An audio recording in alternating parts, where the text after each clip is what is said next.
Hey y'all, I'm Hope, and today I thought it would be fun to take a look at what the best and worst books I've read are based on Goodreads ratings. I've seen a few different people do a version of this, and most recently I saw Elias from Elias Reads do a version where he looked at the worst books he's read according to Goodreads, and I just thought that sounded like a lot of fun, and it'd be interesting to see how my ratings stack up against like the average Goodreads rating. And I decided I wanted to look at both the best and worst books that I've read, just because I'm curious to see like if there's a difference between how my ratings align with like best ratings versus worst ratings. So that's what I'm gonna be doing today, and I've got my phone here and I'm about to pull up Goodreads so that I can get this all set up. But I think it's gonna be an interesting little experiment to see how my ratings kind of work out in comparison. So I'm gonna go ahead and start screen recording. Success. Skip countdown. No, I'm good. All right, we are officially screen recording. This is a whole little adventure of me figuring out how to do this. So I'm gonna go to my read books, sort by average rating, and which end are we at? I think it started me off on best, so we'll just start there. And I can already tell this is an interesting little selection because the best rated book on my list is A Court of Mist and Fury by Sarah J. Maas. 4.64 star average. I think I gave this 4 stars. It is my favorite book of the original Court of Thorns and Roses trilogy. I think it's the most interesting in terms of its like character development, but it does surprise me a little bit that the rating on it is that high, because like I know that Sarah J. Maas is a very popular author, but I've seen so many people give her books mixed reviews and have like pretty significant and valid criticisms of them that I'm a little surprised to see it that high on this list. But that's an interesting top pick. I would not have expected that to be the highest. Actually, I see we've got some Harry Potter further down, and I would have expected Harry Potter to be like along the highest section. It is, there. But the next one is, I think, even more surprising, because Beasts of Burden is like a very weird book. So Beasts of Burden is a nonfiction like theory book about the connections between disability studies and animal studies, and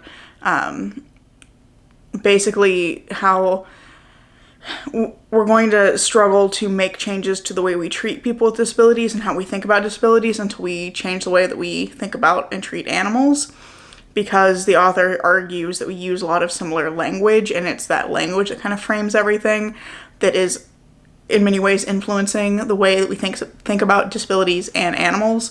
And so once that language is changed, like maybe then we can start to see more progress. It's a very interesting book. I read it several years ago for a class I was taking that was sociological theory. So I'm really surprised to see a theory book like this high on the list. Now I see that I've given it 3 stars, and I really don't remember enough about the book to say anything about why I gave it 3 stars. It's a pretty dense piece of writing, and I think there were probably some sections that I felt like could have been explained a little bit better, or some of her arguments could have been a little bit stronger, but I genuinely don't remember why I rated it at 3 stars. But it's a 4.62 average, so it's only 0.02 behind A Court of Mist and Fury, so that's interesting. And it's actually tied with the next one, which is Harry Potter and the Deathly Hallows, which I fully expected to see here, and I see that I rated it 5 stars.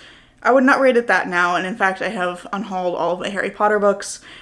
J.K. Rowling's just kind of general bullshit has really soured me on her writing in general, and I just was not comfortable having that continue to stay on my shelves. So I've actually gotten rid of all my books, and I know that like if I went back and read them for any reason now, I think would be more aware of the issues with them.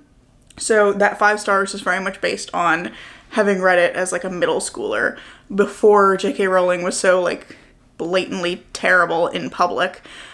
Surely she was probably terrible back then too, but we weren't as aware of it, I think. And I was also like a kid. So I would probably not keep that rating now, but it's the same rating as Beasts of Burden, and that again is just like really interesting pairing there. Then after that, number 4, we have Spy Family Volume 4. And I'm actually just going to pair that with the next one down because they have the same rating. So Spy Family Volumes 2 and Volume 4, Volumes 2 and 4, I should say, are both 4.57 average. And I've given them 4 stars and 5 stars, respectively, for Volume 4 and Volume 2. And I think volume 4, if I remember correctly, there's a bit where there's like this jarring section where it gets really dark all of a sudden in a way that I don't think totally worked. But I generally like the series a lot, and I think it's really fun and really cute. So yeah, I understand why this is really high on the list, and I've seen a lot of people reading it recently. So I think since we had like 2 sets of books that had like the same rating, I'm gonna look at the next couple too, just to see what they are. So Return of the King, 4.56. That makes sense to me. I really like Lord of the Rings books, so. But I think that it does surprise me a little bit that it's that high, because it's like, on the one hand, it's a classic fantasy.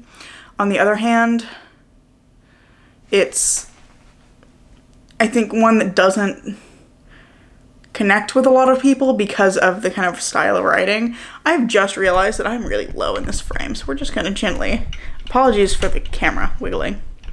Gonna bring that back down. I think I was standing in a different spot when I first started filming, so anyway, ignore that. It surprises me that it's that high just because it's, I think, a series that is a very unusual series. It's not the kind of like sword and sorcery that I think people sometimes expect going into it, and so it's, I've heard a lot of mixed reviews of it, so it does surprise me it's like that high of a rating. But on the other hand, like, it's classic fantasy. A lot of people have read it. That kind of makes sense. And then I just want to take a look at like one more, because we've got some more manga. We've got Jujutsu Kaisen Volume 1, and then more Spy Family at 4.53. So I'm going to leave it there, although I do see Where There's Smoke, which I just read, is 4.52. So that's very exciting, because I really liked that book. But yeah, I think Spy Family is, again, really popular, and it's really, for the most part, pretty wholesome and sweet. And then Jujutsu Kaisen is massively popular, especially with the anime. So I totally get why that's there, and I really like both of those series, so I totally agree with these ratings. So my ratings don't like 100% line up, but like, kind of in general, I agree that the books that are highly rated are good. So I'm curious to see how this is going to look now when I hit this button and look at my lowest rated.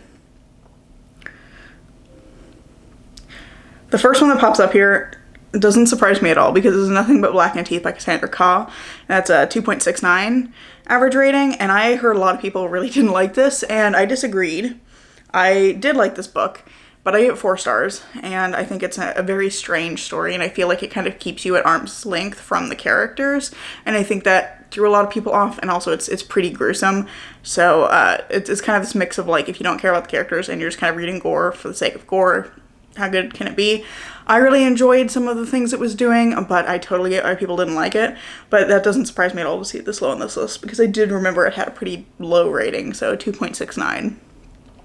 The next one is a graphic novel I read that's, it's actually not, it's more like, I guess it's a comic. What's the difference really? Is it just like the length of the work that is the difference between a comic and a graphic novel? If you know the answer to that, let me know in the comments below, because I don't ever really know what to call books like this. This one I think is technically a comic, but it's very short, and it's a kind of it's a kind of spin-off story from The Evil Within. My brain kind of blanked for a second there, bear with me. It's a spin-off story from The Evil Within that kind of follows off the end of the first game, I believe, and I love the Evil Within games, so I was really excited to find out there were like comics or graphic novels about them, and I didn't like this one.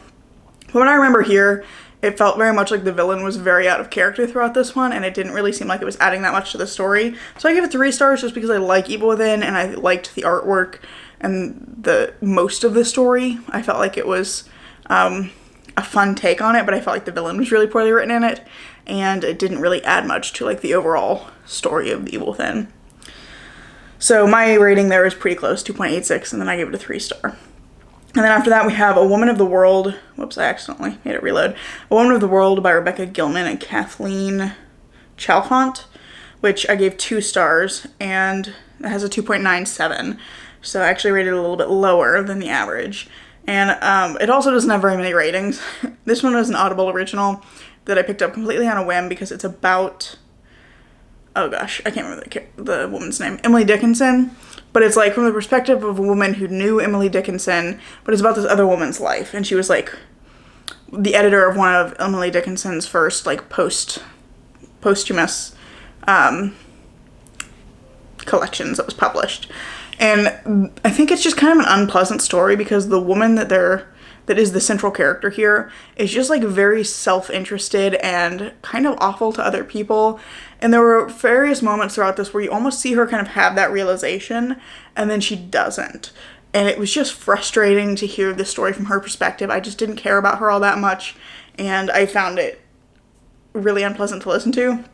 So I do think there's some interesting bits in there, and I don't know how much of it is like actually historically accurate versus how much of it is fiction. I didn't actually look into it that far, but like it was interesting, but I don't think the main character is compelling enough to carry the story because she's kind of awful.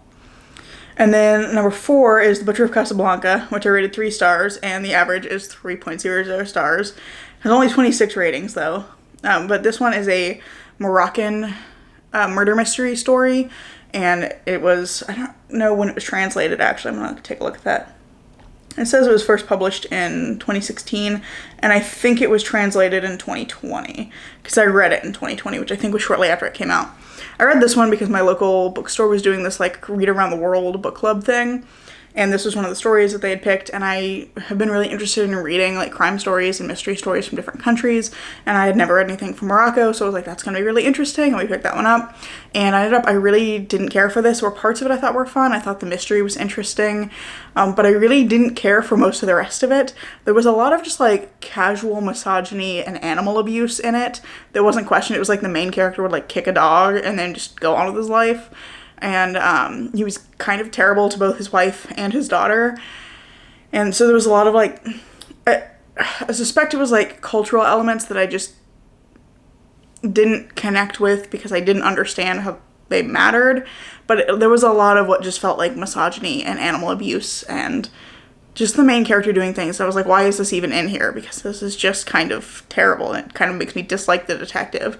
And the other thing I found really frustrating about this is at the ending, the detective doesn't even actually do his job. They completely stumble upon the answer. Like, he doesn't find the killers. Somebody else finds them first, and he just kind of like stumbles on the answer at the end. And I found that to be a like really frustrating reading experience, because it was kind of like, what was even the point of following this character the whole time? Because it feels like we were following the wrong character. So ultimately, I really didn't care for that, but I thought it was an interesting experience, and I was glad that I had picked it up just to give it a try. So I gave it 3 stars. And then number 5 here is one I totally agree with. Another one I gave 2 stars. This is a 3.02 average. This is Orinoco by Afro Ben, and I hate this book. I've had to read it 2 or 3 times now for classes. I think it was twice, because I read it once for a class, and it took me hours. It's not even very long. It's very short, and it took me like hours because it was like a miserable reading experience. And then I finally finished it. Fast forward like 2 years, and I had to read it a second time for a different class.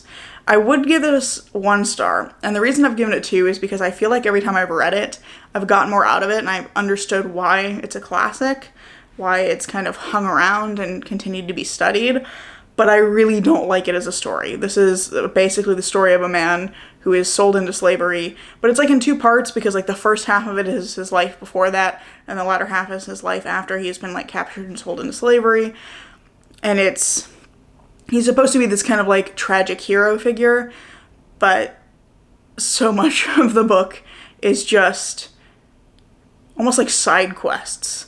There's like other things going on entirely, and it's all told from the perspective of Afro Ben actually is like a character in the story as well. She's ostensibly telling this as something that she herself witnessed and like a story that she was told. Now she's like retelling it, and it's just, I don't like the writing. I don't like the story. It's just kind of upsetting all the way around. And also there's a lot of like, again, lots of gore, and especially at the end, and some pretty horrific things that happen that are like things that the character does that are framed as being heroic, but I think they're just kind of sad, and I don't know. I don't totally get what the purpose of the story was, or why Afro Ben wrote it. And I think it's a miserable reading experience. That is the biggest thing for me, is I hated the like experience of reading this. So I totally agree with that one being low. And I, in fact, rated it lower than the average rating for it. Because I looked at a couple of extras on the other end. I'm going to look at a few more here. And like the One Done Gone surprises me a little bit as the next lowest one 3.14 average, which is it's a parody of Gone with the Wind, which I actually really liked. I had to read it for a class and I thought it was a really interesting story, and I was like really pleased with how well I was able to keep up with what was going on, because I've never read or watched Gone with the Wind, so I don't know the original story, but I feel like this was an interesting take on this kind of story. So I enjoyed it for that reason, and I thought the main character was really compelling. And the next thing is Forensic Identification, Putting a Name and a Face on Death, which I gave 2 stars and has 3.29 average. I give this 2 stars because it has like literally sections that are repeated, like a paragraph is repeated right after itself, and there was like grammatical errors throughout, and it was just like really poorly done, and also the information in it was just kind of very surface level and not that interesting. So I don't think this is a good resource if you want to know about forensics. Skip this one. And then Swan Song. I'll stop at Swan Song. But 3.31 average. I gave it 4 stars. This is a very weird play by Anton Chekhov. There's almost entirely monologue about this like aging actor in the kind of latter half of his life having like a crisis over that. And I see why that would be rated lowly. It's lowly? Is that the word I want? I could see why that would be rated low, because I think it's a very weird play. It's very short. It's really more like a monologue, and I don't know, it's one of those, it kind of meanders a little bit stream of consciousness.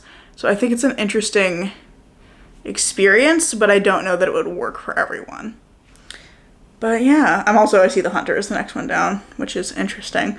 But I think I'll stop there, because I've looked at like 6 or 7 of the top picks and the lowest picks. But this is a really interesting experience, like seeing this, because I feel like my ratings do kind of align with the kind of average ratings for most of these. There's a couple of these like lower rated ones where I've rated them much lower than they were rated on average, so I think that's interesting. I do think it's kind of funny that my rating for The Butcher of Casablanca is like bang on the average rating. But yeah, that's interesting that like my ratings kind of do align. I was actually expecting there to be more difference for this like lowest rated section. I thought there would be more things there that I would have rated highly that were rated low in general, but Nothing But Black and Teeth was the only one that I saw there that had that. So that's interesting. I think I was expecting more discrepancies there, but no, I actually rate pretty much close to the general average rating, so that's interesting. But yeah, this has been a fun little experiment, and I hope that you have enjoyed this video. What's a fun question for today? I guess let me know in the comments below what's the highest or lowest rated book that you've read, and what do you think about that? I think that'd be really fun to think about and to talk about, so let me know your answer to that in the comments below.